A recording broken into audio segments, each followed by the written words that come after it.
সার্কভুক্ত দেশগুলোর মধ্যে সবচেয়ে শিক্ষার হার বেশি কোন দেশে? ত্রয়োদশ জাতীয় সংসদ নির্বাচনে প্রবাসী ভোটারদের ভোট প্রদানে একটা অ্যাপ ব্যবহার হবে। পেট্রো বাংলার তথ্য মতে দেশে টোটাল গ্যাস ক্ষেত্র কতটি আছে? আসসালামু আলাইকুম, সবাইকে স্বাগত বিদ্যাবাড়ি ইউটিউব চ্যানেলের পক্ষ থেকে। বিদ্যাবাড়ি ইউটিউব চ্যানেলের ধারাবাহিক আয়োজন সাপ্তাহিক আপডেট বুলেটিন পর্ব 30। আজকের এই পর্বে আলোচনা করা হবে চলমান যে সপ্তাহটি রয়েছে, এই সপ্তাহে যে ঘটনাবলী ঘটেছে সেই ঘটনাবলীগুলো থেকে গুরুত্বপূর্ণ যে তথ্যগুলো হচ্ছে আসন্ন যে কোনো চাকরি পরীক্ষায় কমন আসতে পারে। এই ধরনের একটা চমৎকার আয়োজন বিদ্যাবাড়ি ইউটিউব চ্যানেল সবসময় আয়োজন করে থাকে। তো আজকে আমরা আলোচনা করব চলমান সপ্তাহের যে ঘটনাবলীগুলো আছে সেই ঘটনাবলীগুলো থেকে গুরুত্বপূর্ণ কিছু তথ্য, যে তথ্যগুলো আসন্ন পরীক্ষায় আপনারা নিশ্চিত কমন পেতে পারেন। তো দেখা যাক আজকে যে আলোচনাগুলো আছে আপনাদের। শুরুতেই যেটি আছে সেটি হচ্ছে বৈশ্বিক পর্যটন শিল্পে শীর্ষ দেশ কোনটি? বৈশ্বিক পর্যটন আয়ে শীর্ষ দেশ কোনটি? পর্যটন শিল্প একটা দেশের উন্নয়নের অন্যতম একটা মূল চাবিকাঠি। এর মাধ্যমে বিদেশ থেকে যে মানুষগুলো আসে তাদের মাধ্যমে বৈদেশিক অর্থ আয় হয় এবং যেটি সরাসরি দেশের উন্নয়নে কাজে লাগানো যায়।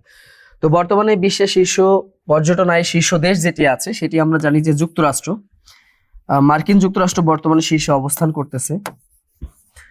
তবে এই দক্ষিণ এশিয়ার মধ্যে যদি আমরা হিসাব করি তাহলে দক্ষিণ এশিয়ার সর্বনিম্ন অবস্থানে আছে বাংলাদেশ। দক্ষিণ এশিয়ায় সর্বনিম্ন স্তরে আছে দক্ষিণ এশিয়ার যে দেশগুলো আছে, যে সার্কভুক্ত যে কয়েকটি দেশ বা দক্ষিণ এশিয়ার যে কয়েকটি দেশ, তাদের মধ্যে সর্বনিম্ন অবস্থান করতেছে এই মুহূর্তে বাংলাদেশ। বাংলাদেশ এই মুহূর্তে 109তম স্থানে আছে। বিশ্বের যে দেশগুলো আছে স্বাধীন দেশ, তাদের মধ্যে বাংলাদেশের বর্তমানে অবস্থান পর্যটন শিল্প থেকে যে আয় হয় সেই আয়ের দিক থেকে বর্তমানে বাংলাদেশের অবস্থান হচ্ছে 109তম। তো এই যে এই তথ্যগুলো অবশ্যই আপনারা পড়বেন। এরপর যে প্রশ্নটি আছে সেটি হচ্ছে ভাষানচর কোন জেলায় অবস্থিত? এই ভাষানচর নামটি বর্তমানে খুবই আলোচিত একটি স্থান। এই ভাষানচর হচ্ছে কোন জেলায় অবস্থিত? আমরা যদি দেখি যে 2012 সাল পরবর্তীতে মায়ানমার থেকে যারা রোহিঙ্গা যে জাতিগোষ্ঠী ছিল, এই রোহিঙ্গাদের যখন অনুপ্রবেশ ঘটে, তো সাধারণত তারা চট্টগ্রামের মানে কক্সবাজার জেলার উখিয়া উপজেলা ওই জায়গাটাতে তারা অবস্থান করতেছিল, নাফ নদীর তীরবর্তী অঞ্চলগুলোতে।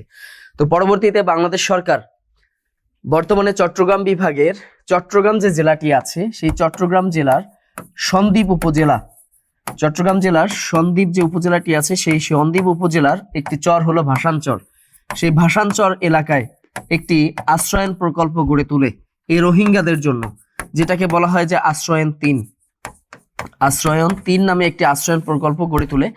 যে আশ্রয়ন প্রকল্পে এই মায়ানমার থেকে আসা যে রোহিঙ্গা জনগোষ্ঠী আছে সেই রোহিঙ্গা জনগোষ্ঠীদের জন্য একটা ক্যাম্প তৈরি করা হয়। রোহিঙ্গা ক্যাম্প এখানে অবস্থিত আছে এবং এই ক্যাম্পে বর্তমানে প্রায় 2 লক্ষাধিক রোহিঙ্গা অবস্থান করতেছে। তো এই জন্যই এই ভাষানচর যে এলাকাটি আছে এই এলাকাটি বর্তমানে খুবই আলোচিত একটি এলাকা, যেখানে রোহিঙ্গাদের জন্য একটা ক্যাম্প তৈরি করা হয়েছে এবং যে প্রকল্প সেই প্রকল্পের নাম হচ্ছে আশ্রয়ন 3। এর মাধ্যমে মূলত তাদেরকে এখানে মানে থাকার জায়গা করে দেওয়া হয়েছে। তো এই তথ্যগুলো আপনারা অবশ্যই পড়বেন। এরপরে যে প্রশ্নটি আছে আমরা দেখি সুমাত্রা এবং মালয়েশিয়াকে, সুমাত্রা দ্বীপ আমরা জানি যে ইন্দোনেশিয়ার একটা অন্যতম একটা গুরুত্বপূর্ণ দ্বীপ হচ্ছে সুমাত্রা দ্বীপ, যেখানে প্রতি বছর প্রায় অনেকগুলো ভয়াবহ ভূমিকম্প হয়ে থাকে। আমরা যদি দেখি সর্বশেষ 2004 সালে যে সুনামি হয়েছিল সেই সুনামির উৎপত্তিও কিন্তু এই সুমাত্রা দ্বীপের যে পার্শ্ববর্তী যে সমুদ্র আছে সেই সমুদ্রের তলদেশ থেকে কিন্তু উৎপত্তি হয়েছিল। তো এই সুমাত্রা এবং মালয়েশিয়া অর্থাৎ ইন্দোনেশিয়া এবং মালয়েশিয়া পার্শ্ববর্তী দুইটা দেশ, এই দুইটা দেশকে ইন্দোনেশিয়ার সুমাত্রা দ্বীপ এবং মালয়েশিয়া এই দুইটা দেশকে পৃথক করেছে কোন প্রণালী? সেই প্রণালীটা আমরা জানি সবাই, সেটা হচ্ছে যে মালাক্কা প্রণালী। এই মালাক্কা প্রণালী মূলত এই দুইটা দেশকে পৃথক করেছে। তো এর সাথে যে তথ্যটি জানা দরকার যে মালাক্কা প্রণালী যুক্ত করেছে এই দুটাকে, মানে পৃথক করেছে। এখন মালাক্কা প্রণালীর মাধ্যমে যুক্ত হয়েছে দুইটা সাগর, কাদেরকে যুক্ত করেছে এই তথ্যগুলো কিন্তু পড়বেন। আর প্রণালী থেকে কিন্তু পরীক্ষায় বেশ ভালোই প্রশ্ন আসে, পৃথক করেছে কাকে এবং যুক্ত করেছে কাকে, দুইটা তথ্যই আপনাদের প্রণালী থেকে পড়তে হয়। তো এখানে আমরা জানি যে যুক্ত করেছে মূলত দক্ষিণ চীন সাগর। এই দক্ষিণ চীন সাগর, আরেকটি হচ্ছে যে ভারত মহাসাগরের একটা হলো আন্দামান সাগর। এই দুইটা সাগরকেই মূলত যুক্ত করেছে। আন্দামান সাগরটা হচ্ছে মূলত ভারতীয় মহাসাগর যেটি আছে এখানে অবস্থিত, আর দক্ষিণ চীন সাগর সেটা হচ্ছে মূলত প্রশান্ত মহাসাগর, যেটা এই প্রশান্ত মহাসাগর এবং এই ভারতীয় উপমহাসাগর, ভারত মহাসাগর, এই দুইটা মহাসাগরের যে দুইটা সাগর আছে, দক্ষিণ চীন সাগর এবং আন্দামান সাগর, এই দুটাকে যুক্ত করেছে। আর পৃথক করেছে দেশ হিসাবে ইন্দোনেশিয়া এবং মালয়েশিয়াকে। আর যদি আমরা দ্বীপ হিসাবে দেখি তাহলে হচ্ছে ইন্দোনেশিয়ার যে সুমাত্রা দ্বীপ আছে, সুমাত্রা এবং মালয়েশিয়া, এই দুটাকে সে পৃথক করেছে। তো এই জন্য এই প্রণালীগুলো থেকে আপনাদেরকে খুব সুন্দর করে গুছিয়ে পড়তে হবে। এরপর যদি আমরা দেখি যে বর্তমানে বাংলাদেশে নিবন্ধিত রাজনৈতিক দলের সংখ্যা কত, বর্তমানে বাংলাদেশে নিবন্ধিত রাজনৈতিক দলের সংখ্যা কতটি, এটা বর্তমানে আসার মতো একটি প্রশ্ন। কারণ যেহেতু এখন নির্বাচনের সময়, সামনে নির্বাচন হবে, তো এই জন্য নির্বাচনের জন্য যেহেতু 2026 সালে 12ই ফেব্রুয়ারি নির্বাচন অনুষ্ঠিত হচ্ছে, তো সেই জন্য এইখান থেকে প্রশ্ন আসার সম্ভাবনা অনেক বেশি। এবং এখান থেকে যেটা পড়তে হবে যে সর্বশেষ নিবন্ধিত রাজনৈতিক দল কোনটি। তো আমরা জানি যে বর্তমানে নিবন্ধিত রাজনৈতিক দল হচ্ছে 60টা নিবন্ধিত রাজনৈতিক দল। এবং এই 60টা দলের ভিতরে সর্বশেষ যেটি আছে, সর্বশেষ রাজনৈতিক দল সেটা হচ্ছে বাংলাদেশ নেজামি ইসলামী পার্টি, যেটা আর কি বাংলাদেশ নেজামি ইসলামী পার্টি। এই দলটি হচ্ছে সর্বশেষ নিবন্ধিত রাজনৈতিক দল। এবং আমরা যদি দেখি যে প্রথম নিবন্ধিত রাজনৈতিক দল কোনটা ছিল, সেটা জানি আমরা যে বাংলাদেশ লিবারেল পার্টি নামে একটা দল আছে, বাংলাদেশ লিবারেল পার্টি বা লিবারেল দল যেটাকে বলা হয়। এই দলটি হচ্ছে প্রথম নির্বাচিত হয়ে, মানে প্রথম নিবন্ধিত দল, হ্যাঁ এটা। এবং সর্বশেষ ছিল বাংলাদেশ নিজামী পার্টি। আর সর্বমোট বর্তমানে বাংলাদেশে নিবন্ধিত রাজনৈতিক দল হচ্ছে 60টি। তো এই তথ্যগুলো কিন্তু আপনাদের বর্তমানে পড়তে হবে, যেহেতু নির্বাচন হচ্ছে বা নির্বাচনকালীন সময়, এই সময় যতগুলো চাকরি পরীক্ষা হবে সবগুলোতে কিন্তু এগুলো আসার সম্ভাবনা আছে। এরপর যদি আমরা দেখি চলমান সপ্তাহের যে ঘটনাবলীগুলো আছে, এর মধ্যে অন্যতম একটি ঘটনা হচ্ছে বিশ্বের সবথেকে বড় দ্বীপের নাম কি। বিশ্বের সবথেকে বড় দ্বীপ, বর্তমানে বিশ্বের সবথেকে বড় দ্বীপের নাম কি। তো আপনারা দেখেন দ্বীপ সাধারণত আমরা জানি যে আমরা যদি দেখি যে দুই ধরনের হয়ে থাকে। কিছু হয় গালফের পার্শ্ববর্তী দেশগুলো দ্বীপ হতে পারে, অথবা বের পার্শ্ববর্তী দেশগুলো দ্বীপ হতে পারে। তো গালফ বলতে যেটা বোঝায় সাধারণত দেখবেন যে সংকুচিত হয়ে, জলরাশি যদি সংকুচিত হয়ে কি হয়ে যায়, প্রসারিত হয়ে যায়, এরকম সংকুচিত হয়ে ঢুকে গিয়ে প্রসারিত, এটা হচ্ছে গালফ। আর যেটা হচ্ছে বে, সেটা হচ্ছে প্রসারিত হয়ে, মানে প্রসারিত জায়গা থেকে এসে কি হয়ে যায়, আস্তে আস্তে সংকুচিত হয়ে কোনো একটা দেশে ভূখণ্ডে প্রবেশ করে, এটাকে বলা হয় কি, বে বলা হয়। তো এখান থেকে দুইটা জিনিস পড়তে হয় যে পৃথিবীতে বে রয়েছে, সব থেকে বড় বে, অর্থাৎ যেটার বাংলা হচ্ছে বদ্বীপ। আমরা জানি পৃথিবীর সবথেকে বড় বদ্বীপ হচ্ছে আমাদের প্রিয় মাতৃভূমি বাংলাদেশ। আর পৃথিবীর সব থেকে বড়, যদি আমি গালফ বলতে পারি, অথবা আপনি যদি বলতে গালফ বলতে পারেন, কারণ যার চারপাশে জলরাশি আছে এটাকেও গালফ বলা যায়, যার চারপাশে কি আছে, জলরাশি আছে। তো পৃথিবীর সব থেকে বড় গালফ যেটাকে বলা হয়, বা সব থেকে বড় দ্বীপ যেটা আমরা জানি, সেটা হচ্ছে গ্রিনল্যান্ড, তাই না। এই গ্রিনল্যান্ড হচ্ছে পৃথিবীতে সব থেকে বড় একটি দ্বীপ বর্তমানে অবস্থান করতেছে। আমরা জানি যে এই গ্রিনল্যান্ডে বর্তমানে রাশিয়া এবং চীনের বেশ কিছু সামরিক ঘাঁটি আছে, এছাড়াও মার্কিন যুক্তরাষ্ট্রের বেশ কিছু ঘাঁটি আছে। এবং সাম্প্রতিক সময়ে যে এই ভেনেজুয়েলাকে যে আমেরিকা আক্রমণ করলো, সেই আক্রমণ পরবর্তী সময়ে আমেরিকা চাচ্ছে যে এই গ্রিনল্যান্ডটাকে কি করে, মানে দখল করে নিয়ে যাওয়া যায়, এবং এখানে বেশ কিছু সামরিক ঘাঁটি স্থাপন করে পুরো ইউরোপ মহাদেশে যে একচ্ছত্র একটা অধিপতি হওয়ার একটা যে চিন্তা ভাবনা, এটা করা হয়েছে। তো আমরা জানি বর্তমানে গ্রিনল্যান্ড এটা মূলত ডেনমার্কের অধীনে আছে, ইউরোপের একটি দেশ হলো, ছোট্ট একটি দেশ ডেনমার্ক। এই ডেনমার্ক মূলত এটাকে শাসন করতেছে। তারপরেও আমেরিকা চাচ্ছে যে এটাকে তাদের নিজেদের দখলে নিয়ে আসার জন্য। তো এই প্রশ্নটা কিন্তু আসার মতো একটা প্রশ্ন, যে বিশ্বের সব থেকে বড় বদ্বীপ কোনটি আর বিশ্বের সবচেয়ে বড় দ্বীপ কোনটি, দুটাই কিন্তু সমান গুরুত্বপূর্ণ। পাশাপাশি এই যে ডেনমার্ক কাদের অধীনে আছে, বা সাম্প্রতিক সময় কোন দেশ ডেনমার্কটাকে দখল করার চিন্তা ভাবনা করেছে, পাশাপাশি ডেনমার্কে কোন কোন দেশের সামরিক ঘাঁটি আছে, এই তথ্যগুলো খুব সুন্দর করে কিন্তু আপনাদের পড়তে হবে। তো এরপর যদি আমরা দেখি পরবর্তী যে প্রশ্নগুলো আছে সেগুলোর দিকে যদি দেখি, সেটা হচ্ছে কোয়াড এর সদস্য দেশ কতটি। তো কোয়াড হচ্ছে মূলত একটা নিরাপত্তামূলক একটা সংস্থা, একটা আঞ্চলিক নিরাপত্তা, এটাকে আঞ্চলিক না বলে আমরা বলতে পারি বৈশ্বিক নিরাপত্তামূলক একটা সংস্থা, বৈশ্বিক নিরাপত্তামূলক একটি সংস্থা। যেহেতু এখানে বিশ্বের বিভিন্ন প্রান্তরের দেশগুলো যুক্ত আছে, নিরাপত্তামূলক একটি সংস্থা এটা। তো এই সংস্থার বর্তমানে সদস্য দেশ হলো সর্বমোট 4টি সদস্য দেশ আছে, 4টি সদস্য দেশ আছে। এই সদস্য দেশগুলো হচ্ছে মূলত আমরা জানি যে ভারত, এদিকে হচ্ছে মার্কিন যুক্তরাষ্ট্র, আরেকটি হলো মার্কিন যুক্তরাষ্ট্র, আরেকটি হচ্ছে যে জাপান, আরেকটি হলো অস্ট্রেলিয়া। এই 4টি দেশ মূলত এই কোয়াডের সাথে যুক্ত আছে। এছাড়াও কোয়াডের যদি পূর্ণরূপ যদি আমরা, এটাও কিন্তু পরীক্ষা আসতে পারে, তাই না? এটাও কিন্তু পূর্ণরূপ আসতে পারে, কোয়াড্রিলেটেরাল, তাই কি না? এই যে পূর্ণরূপ যেটা আমরা দেখতেছিলাম যে কোয়াড্রিলেটেরাল, তারপর হচ্ছে সিকিউরিটি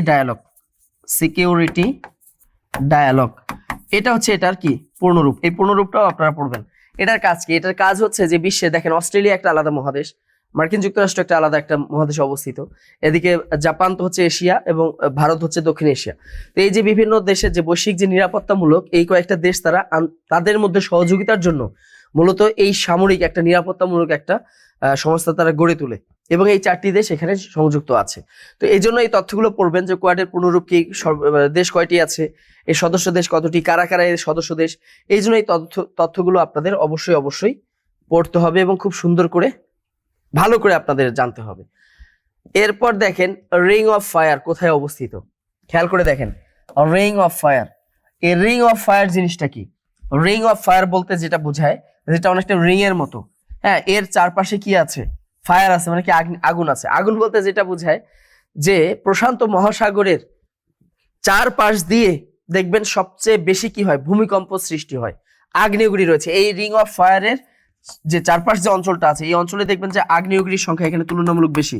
বিশ্বের অন্যান্য দেশের তুলনায় বা অন্যান্য সাগর মহাসাগর বলেন বা অন্যান্য আপনি যাই বলেন না কেন, অথবা আপনি যদি বলেন কোনো দেশ বলেন, ভূখণ্ড বলেন, সব থেকে বেশি আগ্নেয়গিরি হচ্ছে রিং অফ ফায়ারের চারপাশেই। এছাড়াও দেখেন শুধু তাই নয়, এখানে সব থেকে বেশি ভূমিকম্প অনুষ্ঠিত হয় প্রত্যেক দিন। ইভেন একটা বছরে পৃথিবীর অন্যান্য ভূখণ্ডে যত ভূমিকম্প হয় তার থেকে তুলনামূলক বেশি ভূমিকম্প এই রিং অফ ফায়ারের পার্শ্ববর্তী যে অঞ্চলগুলো আছে এগুলোতে থাকে। তো যেহেতু এই জায়গাটাতে চারপাশে ঘিরে আছে অসংখ্য আগ্নেয়গিরি, এগুলো সুপ্ত হোক বা জ্বলন্ত হোক বিভিন্ন ধরনের আগ্নেয়গিরি আছে এবং এই অঞ্চলগুলোতে সব থেকে বেশি ভূমিকম্প হয়। এজন্য এই অঞ্চলটাকে যে মাঝখানে যে জায়গাটা আছে এটাকে বলা হয় মূলত রিং অফ ফায়ার।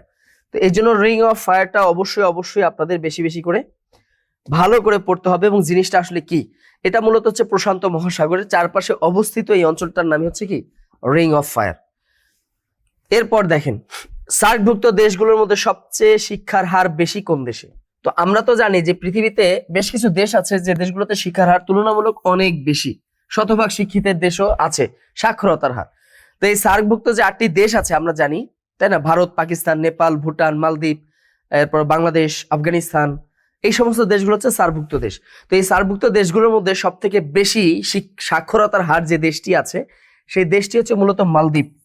এই মালদ্বীপ এত বেশি সাক্ষরতার হার হওয়ার একটা কারণ হলো যে মালদ্বীপের যে শিক্ষা ব্যবস্থা, তাদের শিক্ষা ব্যবস্থায় কারিগরি শিক্ষাটাকে তারা বাধ্যতামূলক করেছে। মানে আপনি যে বিভাগে পড়াশোনা করেন না কেন আপনাকে কারিগরি শিক্ষাটা অবশ্যই গ্রহণ করতে হবে, অর্থাৎ হাতে কলমে যে শিক্ষাটা।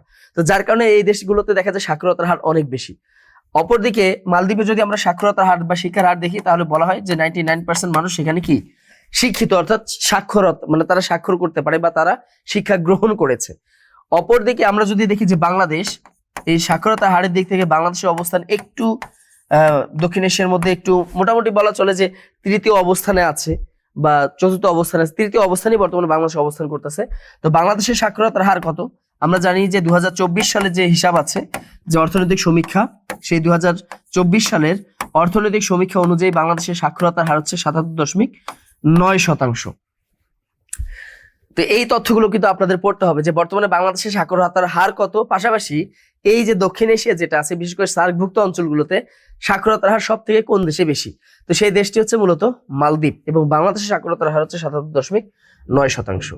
তো এই জন্য অবশ্যই এই তথ্যগুলো খুবই দরকার। এবার দেখেন বিশ্ব ব্যাংকের দৃষ্টিতে সুশাসন কতটি স্তম্ভের উপর প্রতিষ্ঠিত? খেয়াল করে দেখেন এই প্রশ্নটি কিন্তু বিসিএস থেকে শুরু করে অসংখ্য চাকরি পরীক্ষায় বারবার আসে, বিশেষ করে বিসিএস এ আসে যে বিশ্ব ব্যাংক এই যে সুশাসনের সংজ্ঞাটা কে প্রথম দিয়েছে? এটা কি বিশ্ব ব্যাংক দিয়েছে, নাকি এডিবি দিয়েছে, নাকি আইএমএফ দিয়েছে, নাকি ইউএন দিয়েছে, তাই না? মানে ওয়ার্ল্ড ব্যাংক, আইএমএফ, আইডিবি এবং ইউএন এই ধরনের কিন্তু অপশন আসে। পাশাপাশি বলা হয় যে বিশ্ব ব্যাংকের সুশাসনের স্তর কয়টি?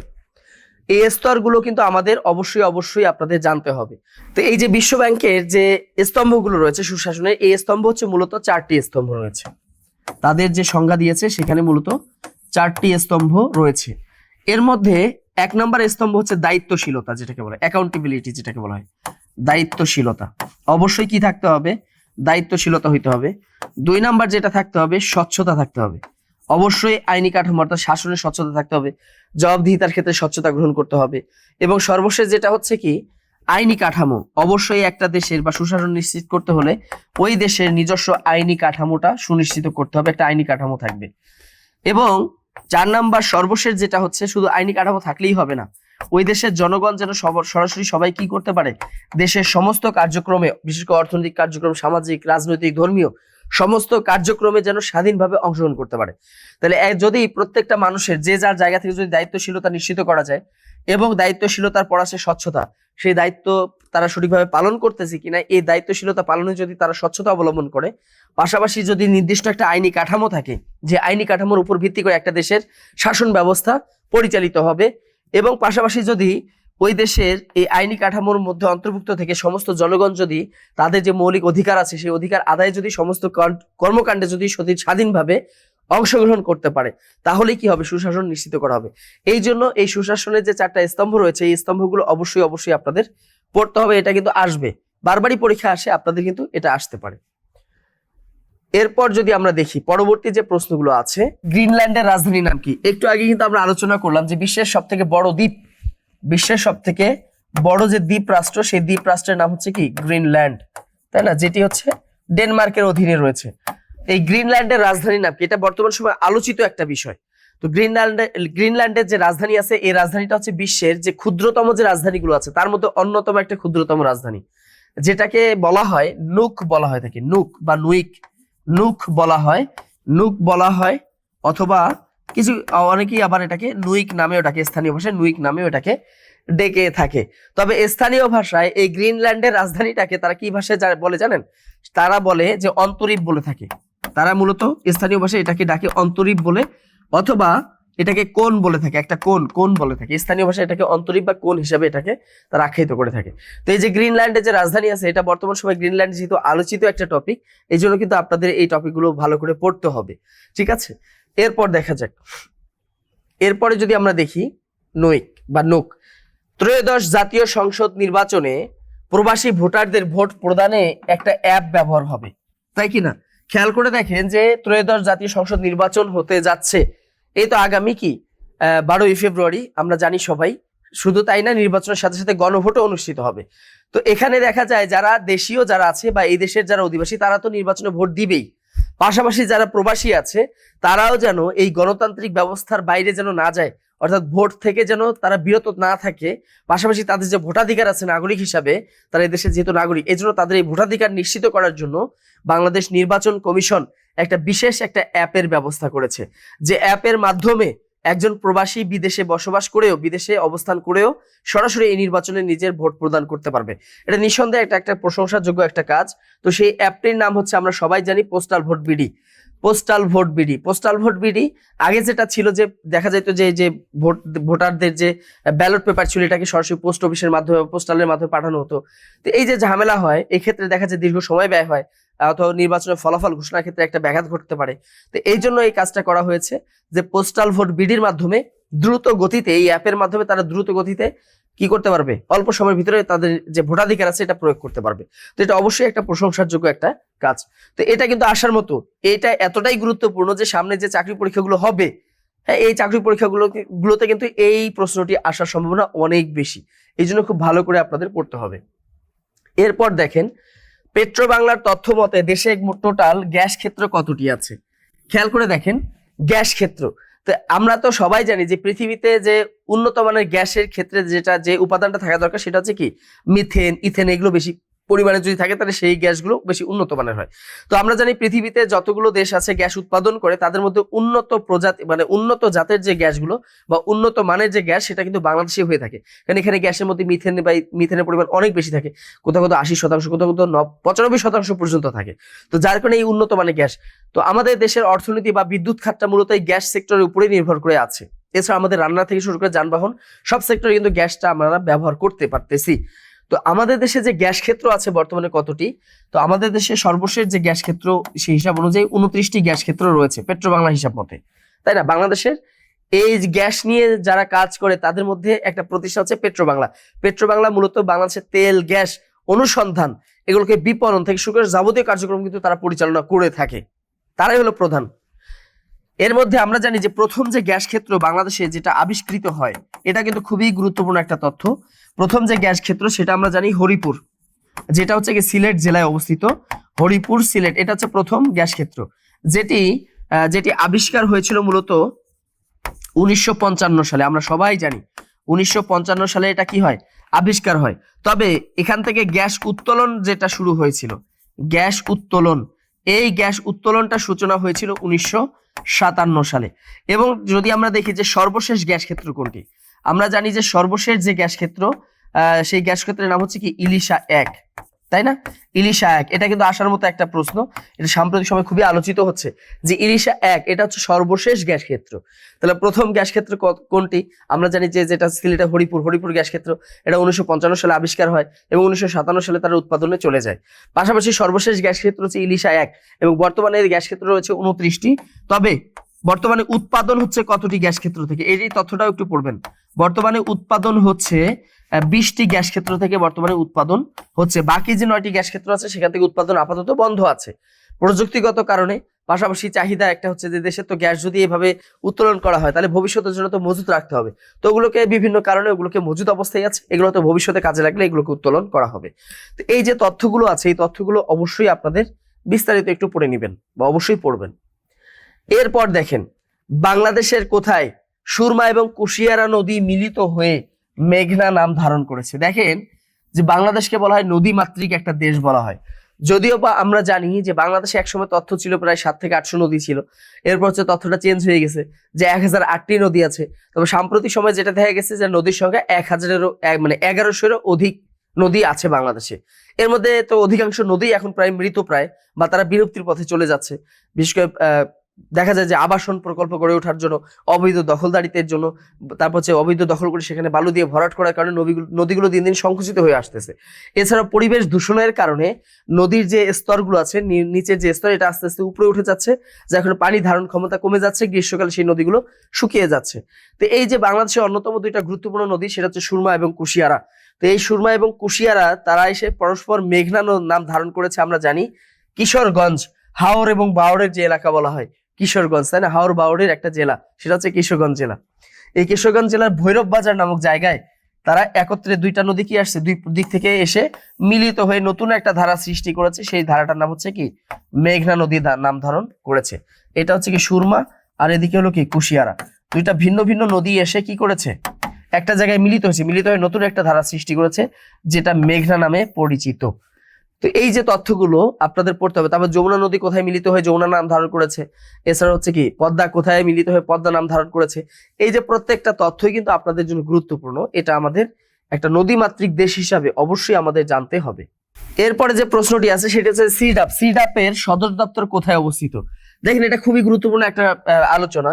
বিশেষ করে আপনারা জানেন যে বাংলাদেশ যেহেতু পল্লী, বাংলাদেশে পল্লীর সংখ্যাটাই বেশি, বা আমরা বলতে পারি যে বাংলাদেশ পুরোটাই হচ্ছে পল্লী এলাকা। যদিও এখানে শহর এলাকা আছে, কিন্তু ওই অর্থে শহর এলাকা থেকে এখানে দেখা যাচ্ছে 90% জায়গা হচ্ছে পল্লী এলাকা। এই জন্য এটাকে কি বলা হয়, পল্লী এলাকার দেশ বলা হয়। তো দেখা যায় যে পল্লী, যেটা হলো পল্লী উন্নয়ন ও দারিদ্র্য বিমোচন, এটার লক্ষ্যেই মূলত এই সংস্থাটা গঠিত হয়েছে। দেশের যে পল্লী এলাকা আছে সেই পল্লী উন্নয়ন এবং দারিদ্র্য বিমোচনের জন্যই সিডাপ যে সংস্থাটি আছে সেই সংস্থাটা মূলত গঠন করা হয়েছে। আর এটা হচ্ছে মূলত বিশেষ করে যায় বলে আঞ্চলিক বা বৈশ্বিক সংস্থা হিসাবে এটাকে মানে গণনা করা হয়, কারণ এখানে বর্তমানে প্রায় সদস্য দেশ আছে 15টি। আমরা জানি এটার বর্তমান সদস্য দেশ হলো 15টি। এটা আপনারা অবশ্যই পড়বেন। আর সর্বশেষ যে দেশটি রয়েছে, সর্বশেষ যে দেশটি সদস্য হয়েছে সেই দেশটির নাম হলো ফিজি। তো এটার সদর দপ্তর কোথায় অবস্থিত? আমরা জানি এটা সদর দপ্তর হচ্ছে বাংলাদেশে অবস্থিত, তাই না? এটা সদর দপ্তর হলো বাংলাদেশে অবস্থিত। কোথায়? আমরা জানি ঢাকা, বাংলাদেশের রাজধানী ঢাকায় অবস্থিত। এই জন্য বাংলাদেশকে বলা হয় সিডাপের হোস্ট স্টেট। মনে রাখবেন, এরকম আসতেই পারে প্রশ্ন যে সিডাপের হোস্ট স্টেট কোন দেশ, সেটা হচ্ছে বাংলাদেশ। কারণ এখানে সিডাপের সদস্য দেশই হচ্ছে কি 15টি এবং সিডাপের প্রধান কার্যালয়টা বাংলাদেশেই অবস্থিত। এই জন্য দেখবেন যে এই তথ্যগুলো অবশ্যই আপনাদের পড়তে হবে, যেহেতু এটা হচ্ছে কি বাংলাদেশের পল্লীর উন্নয়ন, দারিদ্র্য বিমোচন, এই বিষয়গুলো নিয়ে কাজ করে। তো সেহেতু এই তথ্যগুলো আপনাদের অবশ্যই পড়তে হবে। এরপর দেখেন পরবর্তী যে প্রশ্নটি আছে, দেশের প্রথম সেনা প্রধান কে এম শফিউল্লাহ কত নং সেক্টরের সেক্টর কমান্ডার ছিলেন? দেখেন বর্তমানে যে এই মুক্তিযুদ্ধ ভিত্তিক বেশ কিছু গুরুত্বপূর্ণ তথ্য আছে যেগুলো আপনাদের আসে। আমরা তো জানি যে দেশের প্রথম যে সেনাপ্রধান ছিল তার নাম হচ্ছে কি কে এম শফিউল্লাহ। তো কে এম শফিউল্লাহ ছিলেন মূলত 3 নং সেক্টর কমান্ডার ছিলেন। আমরা যদি দেখি তিনি ছিলেন মূলত 3 নং সেক্টর কমান্ডার। 3 নং সেক্টর কমান্ডার হিসেবে তিনি দায়িত্ব পালন করেছেন। শুধু তাই নয়, জানেন যে আপনাদের 3টা ফোর্স গঠন করা হয়েছিল, স্পেশাল ফোর্স। এর মধ্যে একটা হচ্ছে কি কে ফোর্স, তাই না? একটা হলো কে ফোর্স যেটাকে বলা হয়, আর একটা হলো জেড ফোর্স, আর একটা হলো কি এস ফোর্স, আর একটা হলো এস ফোর্স। তো এই যে কে ফোর্স, জেড ফোর্স এবং এস ফোর্স, এই 3টা ফোর্স ছিল। আমরা তো জানি যে কে ফোর্সের প্রধান কে ছিল? খালিদ মোশাররফ ছিল, তিনি কমান্ডার ছিলেন। জেড ফোর্সের প্রধান কমান্ডার কে ছিলেন? আমরা জানি শহীদ প্রেসিডেন্ট জিয়াউর রহমান। আর সর্বশেষ এস ফোর্স, এই এস ফোর্সের কমান্ডার কে ছিলেন? এই যে কে এম শফিউল্লাহ, তাই না? যিনি পরবর্তীতে জেনারেল এবং মেজর হয়েছিলেন এবং জেনারেল পদবিও তিনি মানে লাভ করেছিলেন। তো এই কে এম শফিউল্লাহর অবদান অনেক বেশি। জিয়াউর রহমান, শহীদ প্রেসিডেন্ট জিয়াউর রহমান, তিনি জেড ফোর্সের দায়িত্ব হিসেবে তার অবদান অনেক বেশি। আবার কে ফোর্স যিনি আছেন খালিদ মোশাররফ, তার অবদান অনেক বেশি। এছাড়া আমাদের 7জন বীর শ্রেষ্ঠ আছে, তাদের অবদান তো অস্বীকার করার মতো না। পাশাপাশি এই দেশে যতজন মুক্তিযুদ্ধ ছিল সবারই অবদান তো আমরা কখনো ভুলতে পারবো না, কারণ তাদের প্রাণের বিনিময়ে, তাদের প্রচেষ্টার বিনিময়ে আমরা কি করেছি? স্বাধীনতা অর্জন করেছি। তো এই কে এম শফিউল্লাহ 3 নং সেক্টরের অধীনে ছিলেন। পাশাপাশি তিনি এস ফোর্সের কি ছিলেন? কমান্ডার হিসেবেও দায়িত্ব পালন করেছেন। তো এই ফোর্স গুলো কিন্তু বর্তমানে কিন্তু খুবই গুরুত্বপূর্ণ। এই মুক্তিযুদ্ধ ভিত্তিক যে তথ্যগুলো আছে তার মধ্যে এই ফোর্স থেকে তথ্য আসার সম্ভাবনা অনেক বেশি। এটা আপনারা অবশ্যই বর্তমানে প্রশ্ন প্যাটার্নের সাথে যদি আপনি সামঞ্জস্য করেন তাহলে এটা অবশ্যই বোঝার কথা। এরপর দেখেন পরবর্তী যে প্রশ্নগুলো আছে, পরবর্তী প্রশ্ন যদি আমরা দেখি, এশিয়ান টাইগার বলতে কোন দেশকে বোঝানো হয়? কোন দেশ সমূহকে? খেয়াল করে দেখেন এশিয়ান টাইগার আসলে জিনিসটা কি। এগুলো যদিও বা এর আগে আলোচনা হয়েছে বা এর আগে পড়েছেন, দীর্ঘদিন ধরে আলোচনা হচ্ছে, তবে বর্তমান সময়ে এগুলো কিন্তু আরো বেশি আলোচিত হচ্ছে। এশিয়ান টাইগার বলতে বোঝায় যে এশিয়ার বাঘ বলা হয়। এশিয়া মহাদেশের যে দেশগুলো আছে তার মধ্যে 4টা উদীয়মান দেশ আছে, 4টি এরকম উদীয়মান দেশ আছে যারা দ্রুত অর্থনৈতিক উন্নয়ন করতেছে। এই 4টি দেশ তারা দ্রুত কি করতেছে? অর্থনৈতিকভাবে উন্নতির দিকে যাচ্ছে, এত বেশি দ্রুত গতিতে আগাচ্ছে যেটা হচ্ছে কি অবাক করার মতো। তাদের মধ্যে কি হচ্ছে? দ্রুত অর্থনৈতিক উন্নয়ন ঘটতেছে। তো যার কারণে এই 4টা দেশকে বলা হয় কি এশিয়ান টাইগার।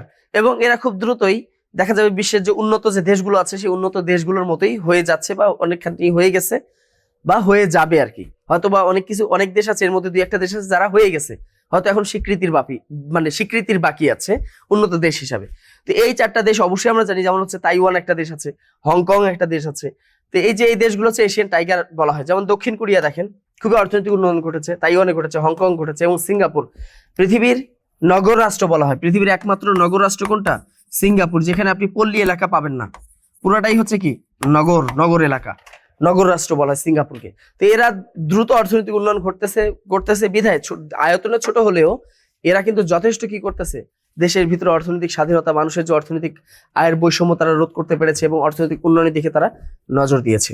তো খুব তাড়াতাড়ি এই 4টা দেশ কিন্তু এশিয়ার মধ্যে কি হয়ে যাবে? উন্নত একটা দেশ হয়ে যাবে। তো প্রিয় শিক্ষার্থীবৃন্দ, আজকে আপনারা এই বিদ্যাবাড়ি ইউটিউব চ্যানেলের যে ধারাবাহিক যে আয়োজনগুলো আছে, চমৎকার আয়োজন, সাপ্তাহিক আপডেট বুলেটিন, সেই আপডেট বুলেটিনের 30তম পর্ব আপনারা দেখতে পারলেন। এই 30তম পর্বের মাধ্যমে চলমান সপ্তাহের যে ঘটনাবলীগুলো আছে বা যেগুলো চাকরি পরীক্ষা আসার সম্ভাবনা অনেক বেশি, সেই ঘটনাবলীগুলো থেকে বাছাই করা কয়েকটা প্রশ্ন সম্পর্কে আমি আলোচনা করেছি। এছাড়াও যে কোনো চাকরি সংক্রান্ত তথ্য জানতে বা যে কোনো কোর্স সম্পর্কে জানতে, যে কোনো কোর্স বা যে কোনো চাকরি সংক্রান্ত তথ্য জানতে আপনারা এই যে আমাদের যে হটলাইন নম্বরটি আছে 09644333300, এই নম্বরটিতে আপনারা ফোন করে আপনারা যে কোনো তথ্য আপনারা এখান থেকে নিতে পারবেন। এছাড়াও আমাদের যে ওয়েবসাইট আছে, আমাদের বিদ্যাবাড়ি নিজস্ব ওয়েবসাইট আছে www.bidyabari.com, এখানে প্রবেশ করে চলমান যে চাকরির সার্কুলারগুলো হচ্ছে সার্কুলারগুলো আপনারা এখানে ফ্রিতে দেখতে পারবেন। পাশাপাশি এখানে আপনারা ফ্রি এক্সাম দিতে পারবেন। এখানে আরো আপনাদের জন্য মানে চাকরি বান্ধব অনেক তথ্য এখানে সংযোজন করা আছে, অবশ্যই আপনারা ওয়েবসাইটে ভিজিট করবেন নিয়মিত। এছাড়া আমাদের ফেসবুক পেজ আছে বিদ্যাবাড়ি, যে পেজের মাধ্যমে বিভিন্ন চাকরি সংক্রান্ত সব আপডেট এখানে দেওয়া হয়, প্রস্তুতি সংক্রান্ত তথ্য থেকে শুরু করে যাবতীয় তথ্যগুলি এখানে দেয়া হয়। এছাড়া আমাদের ইউটিউব চ্যানেল, যে চ্যানেলের মাধ্যমে আজকের এই যে আপনারা 30তম পর্ব দেখতে পারতেছেন, এই ধারাবাহিক আয়োজনগুলো, চমৎকার আয়োজনগুলো দেখতে পারতেছেন, এই ইউটিউব চ্যানেলের সাথে আপনারা অবশ্যই যুক্ত থাকবেন। আপনার পরিচিত যারা আছে, ছোট ভাই বোন যারা আছে, প্রতিবেশী যারা আছে, অথবা আপনার সহপাঠী যারা আছে, তাদেরকে অবশ্যই বলবেন সাবস্ক্রাইব করতে, যাতে করে তারাও এই তথ্যগুলো থেকে উপকৃত হতে পারে। তো এই ছিল আজকের 30তম পর্বের আলোচনা। আশা করি আপনারা বুঝতে পেরেছেন। এভাবেই এই তথ্যগুলোর সাথে আপনারা সবসময় আপডেট থাকার চেষ্টা করবেন। তো আজকে এখানেই আমাদের পর্ব শেষ হয়ে যাচ্ছে। সবাই ভালো থাকবেন, সুস্থ থাকবেন এবং ইউটিউব চ্যানেলের সাথেই যুক্ত থাকবেন। ধন্যবাদ।